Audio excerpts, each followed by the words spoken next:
And we are back. Our next guest tonight is a fantastic guy, both on and off the ice. He had a tough start breaking out of a rough, small community in Canada, and then got to play hockey all across the globe. He started off in Pensacola, Florida, with the Pensacola Ice Pilots, when they were the Ice Pilots, and eventually made it all the way up to the NHL, playing for the Montreal Canadiens, the Boston Bruins, and the Washington Capitals. Please welcome my friend by Skype, Glen Metropolit. Glenn, before we start talking about your amazing hockey career in a bit, let's start at the beginning. What can you tell us about your life growing up? Your life can almost be a movie there, huh? Yeah, there's been talks about making a movie, actually. It's a little bit of like The Blind Side, I guess, a little bit like football. But hockey-wise, I was raised downtown Toronto in the inner city, single mom, in and out of foster homes.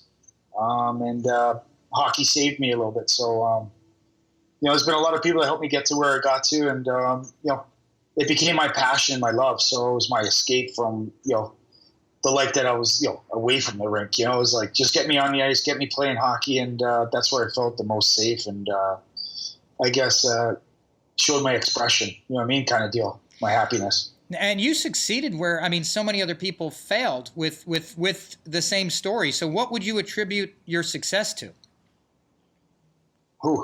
I think maybe just growing up in Canada and everyone loving hockey and hockey always being on TV and basically falling in love with the game. I fell in love with it. And like I said, kind of saved me. And I kept on, there's a inner confidence in myself knowing that even though I didn't play in the higher leagues, because you need to pay to play hockey. And I was fortunate enough where I got some breaks and people helped out. And I just kept at it, and I always believed in myself. Now, you jump into your career in a bit. What was the first pro team you signed for, and what were those first few weeks like for you?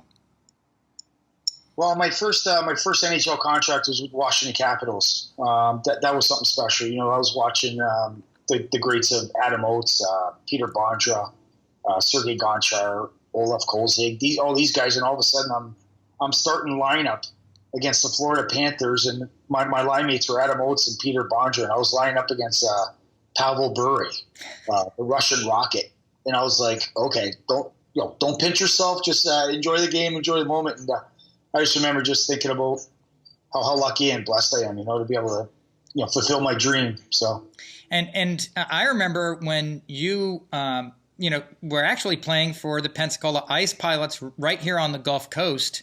And that was one of the minor league teams that you passed through on your way to the NHL. And as I recall, that was I think the first season Pensacola had a team, and that was the same year that Wayne Gretzky's brother Brent played, didn't he? That's correct. Yeah. Brent was part of that crew. I ended up playing 50 games that year. I was up and down from Quebec Rafales. That was the affiliate team that was above Pensacola, the feeder. And I just remember coming to Pensacola, having the great guys, Chad Quinville, Hugo Belanger, just great guys that I was able to play with the year before in Nashville, because Nashville Knights moved. Yeah, they moved. Pensacola. So our whole team went there. And just the way we took the city took us in, and we had such a great year. It was a fun There were a lot of sellouts that year, of sellouts, and it was just huge crowds. Has there been a moment in your career where you sat back and said, okay, I did it, I made it? No, David, my life has been such a whirlwind, such a journey. I haven't really been able to sit back and really think about, where I come from and stuff. It's always, I'm starting to get to that point now where I kind of find some stability down here in Tampa Bay where I'm at. I'm getting involved with player development and community work, foster home kids, and I'm really starting to really get in a good headspace. It's been, since I retired 3 years, it's hard. Once you go through retirement, it's like, what do you do? You've had a schedule your whole life. Coach said, you got to go get that guy. You got to be at the gym this time. You got to eat this. You got to sleep. And then it's like, okay, I'm all on my own here. But it's been a little bit of an adjustment part, but it's been great. Now, we were talking a little bit about some of the players that you played with before. Which players would you say probably had the greatest impact on your game, both inside and outside of the rink? The early years, I'd have to say watching Hugo Belanger. You know, he was just a good pro, just a skilled player. I got to watch him play, and he was one of those guys he never really got a good sniff to make it up, but he was so good, and I learned a lot from him. Chad Quimble, a great friend of mine still, just a, you know, kind of like a ho-hum, right? Don't get too high, don't get too low. If you have a great game, good for you. If you have a bad game, don't get down on yourself.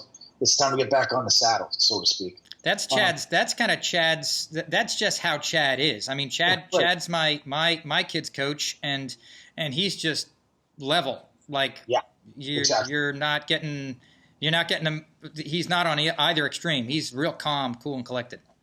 Yeah, exactly. So, and then, you know, you look at the NHL level. You know, watching Zdeno Chara. You know, I played for the Bruins, and he was my captain.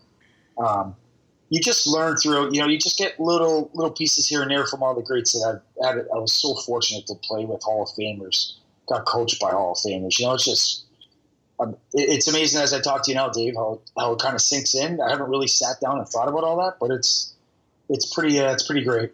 Was there anybody that you played with that you were just totally awed by? Oh, Adam Oates as a passer. He was amazing, you know, Hall of Famer, Adam Oates, centerman. And then you got Kovalchuk. I played with Kovalchuk, Marian Hossa, just to name a few. I mean, it was just those guys are at another level. And I got to play with Sid Crosby at the World Championships. Oh, wow. So he was at another level. He was, you know, I was 30 and he was 19, telling us vets where to go. And we're like, okay, Sid, no problem. We'll go there for you. Well, that's you know what? We're going to take a break on the Crosby note there, and we'll be back right after we pay some bills with some messages from our sponsors. I got you. Yep.